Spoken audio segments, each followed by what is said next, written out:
Di Dr. Rose Indonesia, jenis kacang-kacangan yang satu ini cukup banyak menjadi sumber untuk mencegah beberapa penyakit seperti penyakit jantung koroner, kemudian stroke, bahkan diabetes, bahkan yang paling ditakutkan oleh masyarakat kita yaitu penyakit kanker. Dan jenis dari kacang-kacangan yang satu ini dikenal atau dijuluki dengan nama The Kings of Beans atau raja dari beragam kacang-kacangan. Bahkan olahan dari jenis kacang-kacangan ini cukup banyak diminati oleh masyarakat terutama Indonesia.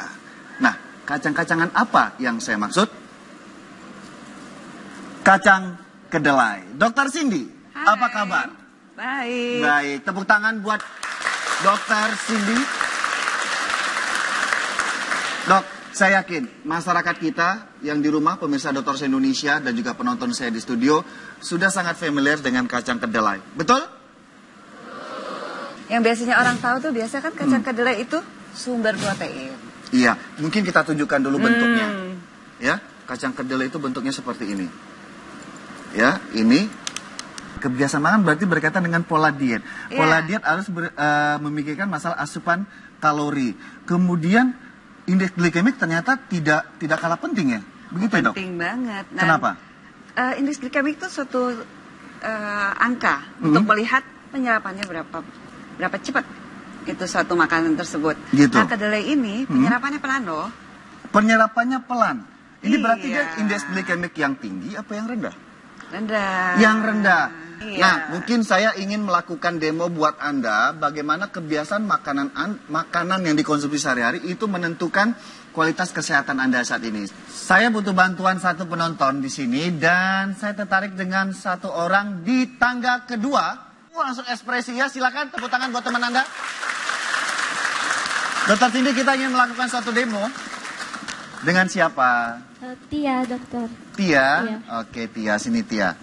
Tia siap membantu saya? Siap, dokter. Siap untuk dikorbankan? Ya, siap. Siap, benar? Siap, dokter. Aduh, kamu ikhlas aja dikorbankan sama saya. Nah, pemirsa yang di rumah dan juga penonton yang di studio, Dokter Cindy, Iya. Tia ini kita ibaratkan adalah otak kita. Iya. Di saat Anda lapar, di saat Anda kenyang, itu ternyata otak bermain. Ya, makanya jangan aneh. Terkadang kalau Anda lapar atau Anda kenyang atau apapun yang dirasakan oleh Anda sendiri, itu sebagian besar dipengaruhi oleh otak. Ya. Nah, ini Tia ibaratnya otak. Sebentar ya. Nanti Tia menjawab pertanyaan saya. Oke. Tia, pertanyaan saya yang pertama. Kalau Tia lagi lapar, kenapa? Kalau Tia lagi lapar banget. Yang dipikirkan itu makanan, minuman, atau makanan apa? Makanan nasi. Nasi? Iya. Sebakul? Enggak. Enggak. Oke. Ini ibaratnya adalah nasi yang Tia makan.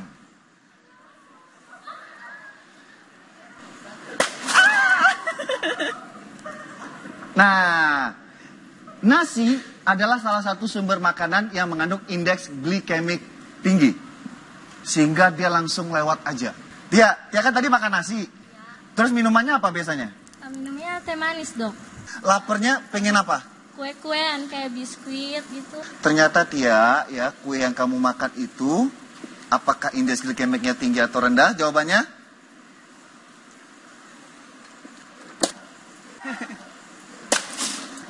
Kebiasaan makan menentukan proses dari pencernaan dan penyerapan makanan tadi, Dok ya? Makanya kalau kita makan, jangan salah pilih. Jadi harus yang penyerapannya pelan. Nah, jangan itu yang contohnya langsung. Tadi kedelai. Kacang itu salah kedelai. satu. Oke Nah, kita tes banget. sekarang. Nah, kita coba nih indeks glikemik dari kacang kedelai masuk atau enggak? Ternyata susah.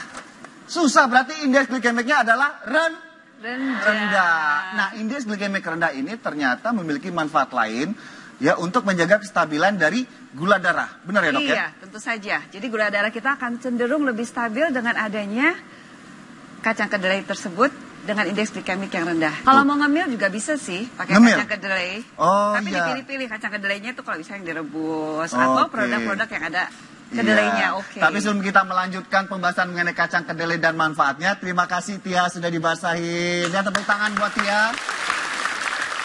Ya, Dokter Cindy, tadi kan kita melihat bahwa indeks glikemik tinggi dan rendah itu cukup berpengaruh dalam proses penyerapan. Kemudian tahan lamanya seseorang menahan lapar dan juga masalah berat badan untuk yang ingin diet atau mengatur kebiasaan makan. Kacang kedelai ternyata ini ada kaitannya dengan kandungan isoflavonnya. Benar sekali. Iya. Isoflavon tuh oke banget. Dia merupakan senyawa kimia yang didapat dari tumbuhan. Oke. Dengan struktur mirip dengan estrogen. Makanya disebut sebagai fitoestrogen. Fitoestrogen. Dan manfaatnya banyak banget, dari membantu menurunkan kolesterol, membantu nurunin trigliserida.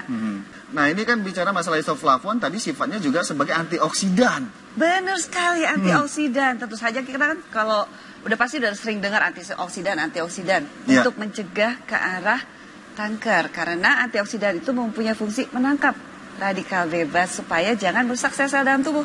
Nah, ya sehingga menurunkan resiko kita iya, kena antioksidan, penurunan resiko kanker, terutama untuk wanita nih, kanker payudara. Oh, Seperti semua itu. kanker, gak Hampir kanker payudara aja. Oke, nah kacang kedelai. Tadi kan kita sudah lihat perbandingannya dengan kacang-kacang yang lainnya, yaitu masalah protein. Apakah ada kemiripan dengan sumber makanan lain selain kacang-kacangan? Iya, kacang kedelai ini kan sumber protein. Tapi sumber protein si kacang kedelai ini nggak kalah dengan daging. Oh, nggak kalah dengan daging? Nggak kalah. Jadi oke banget. Jadi kita kalau makan, selain kita makan protein hewani, mau dari daging, mau dari ikan, mau dari ayam, tolonglah ada kacang kedelainya itu. Kalau perlu di cemilan, karena tadi kan lebih kenyang. Kalau kacang kedelai itu ada seratnya, kita lebih kenyang. Kita boleh mengkonsumsi cemilan yang mengandung kacang kedelai. Oke, terima kasih dan beri tepuk tangan untuk Dr. Cindy atas penjelasannya. Terima kasih, Dok. Sama-sama. Iya.